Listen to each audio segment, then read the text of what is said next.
ஜெம்டி நேயர்களுக்கு வணக்கம். இப்போது நாம் பார்க்க போவது சார் படத்தின் திரை விமர்சனம். சார் படத்தில் விமல், சாயாதேவி, சரவணசக்தி, சிராஜ் மற்றும் பலர் நடித்திருக்கிறார்கள். ஈஎன் ஜே கிரீஷ் ஒளிப்பதிவு செய்திருக்கிறார். சித்து குமார் இசையமைத்திருக்கிறார். கதை, திரைக்கதை, இயக்கம் நடிகர் போஸ் வெங்கட். சார் படத்தின் திரைக்கதை என்ன? 1960களில் மேட்டுக்குடியை சேர்ந்தவர்கள் ஒடுக்கப்பட்ட சாதியினர் படித்தால் தங்களுக்கு எதிராக கிளம்பி விடுவார்கள், அவருடைய மூளை விருத்தியடையும், இதனால் கேள்வி கேட்க ஆரம்பித்து விடுவார்கள் என்ற பயத்தோடு அந்த ஊரில் பள்ளிக்கூடம் வருவதை ஏற்று கொண்டிருக்கிறார்கள். பள்ளிக்கூடம் அந்த கருப்புசாமி நள்ளிரவில் தீவெட்டியை தூக்கிட்டு ஓடும்போது குறுக்க இருக்கு என்று சொல்லி பள்ளிக்கூடத்தை இடிக்க முயற்சிக்கிறார்கள்.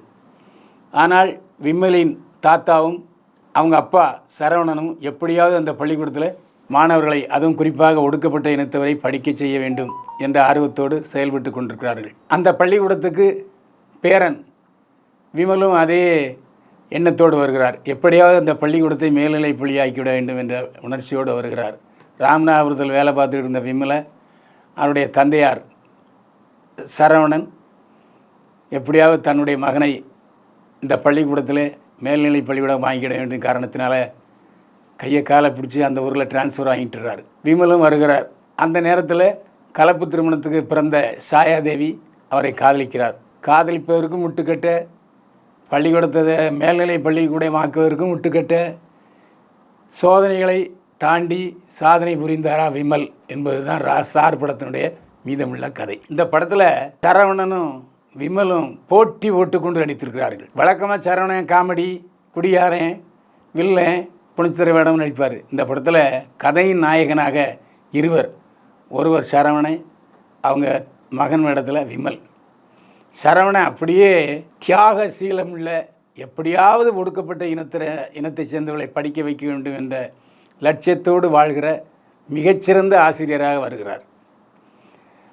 சரவணனுடைய அப்பாவும் அந்த பள்ளிக்கூடத்தில் ஆசிரியராக இருந்தவர் தான். ஆனால் ஏதோ ஒரு கோளாறு காரணமாக அவரை கிறுக்க நின்று பட்டம் போட்டு வீட்டில் சங்கிலி போட்டு கட்டி வச்சுருக்காங்க.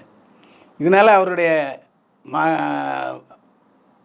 பேரன் விமல் ரொம்ப வருத்தப்படும். நம்ம அப்பாவை, நம்ம தாத்தாவை எல்லாரும் கிறுக்கு வாத்தியார்னு சொல்கிறாங்கப்பா அப்படின்னு சொல்லி வருத்தப்படுறோம்.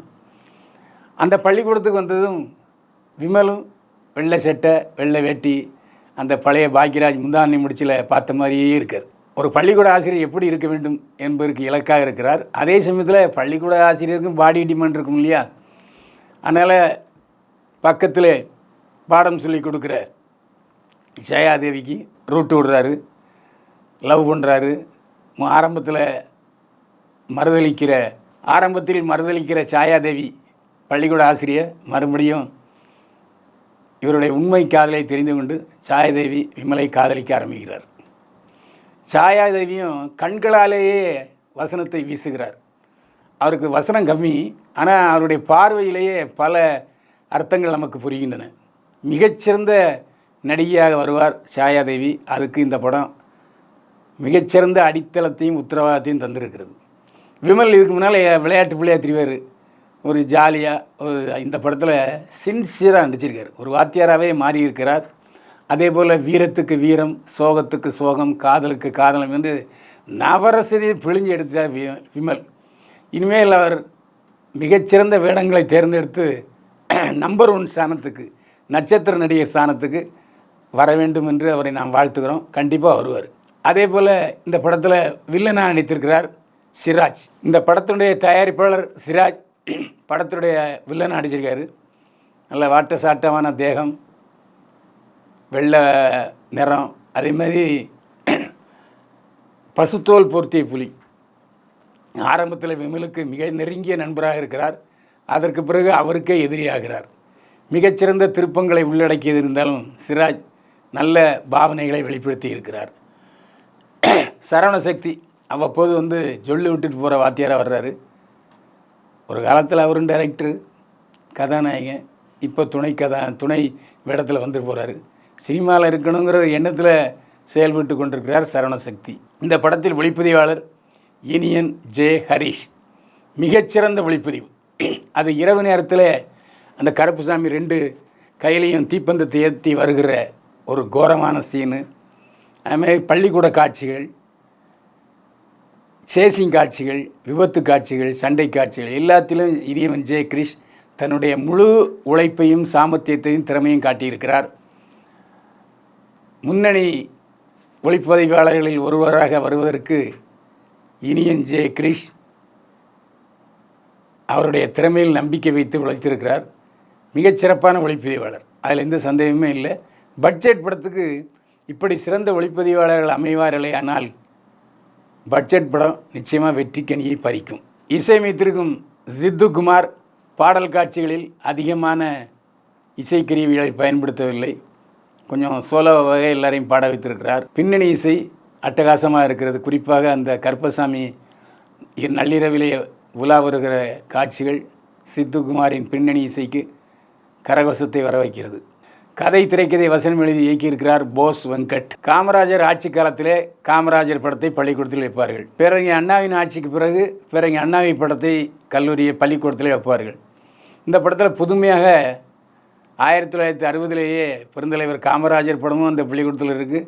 பிறகு அண்ணாவுடைய படமும் இருக்குது. என்ன இப்படி முரண்பட்டதாக இருக்கிறது, நடக்குமா, நடந்ததா என்று கேட்டதற்கு இயக்குனர் போஸ் வெங்கட் சொன்னார், அண்ணே எனக்கு பெருந்தலைவர் காமராஜரையும் பிடிக்கும், பேரணி அண்ணாவையும் பிடிக்கும், அதனால் என்னுடைய எண்ணத்தின் வெளிப்பாடாக நான் 2 பேர் படத்தையும் வச்சேன் அப்படின்னு சொன்னார்.